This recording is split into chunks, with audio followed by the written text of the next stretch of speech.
ஆத்மாவோட அன்பு கூறணும்ன்றது மாத்திரம்தான் ஆண்டவர் உங்ககிட்ட என்கிட்ட எதிர்பார்க்கிறார். நம்ம ஒன்று மட்டும் தீர்மானப்படுத்துவோம். அது கூட பாருங்க, ஆண்டவர் எதுக்கு அது எதிர்பார்க்கிறாரு? உங்களையும் என்னையும் ஆசீர்வதிக்கணும்ன்றதுனால, உங்களுக்கும் எனக்கும் ஆண்டவர் வாக்குத்தத்தங்களை கொடுக்கணும்ன்றதுனால, அன்பு கொடுக்கணும்ன்றனால, கிருபையை கொடுக்கணும்ன்றனால.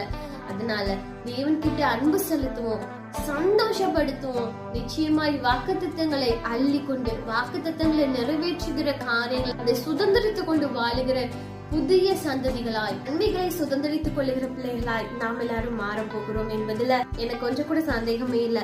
நீங்களும் இந்த நேரத்துல கூட முடிவெடுத்திருப்பீங்கன்னு நான் விசுவாசிக்கிறேன். நீங்களும் நானும் சேர்ந்து ஆண்டவரை சந்தோஷப்படுத்துவோம். நிச்சயமாய் பல வாக்குத்தத்தங்களை சுதந்திரிக்கிற சந்ததிகளாய் நாம மாறுவோம். தேவனை சந்தோஷப்படுத்தலாம். ஓகே, ஆண்டவரை சந்தோஷப்படுத்தும் போது பல டெம்டேஷன் வரும். இதுல இருந்து நம்ம எப்படி ஓவர் கம் பண்றது?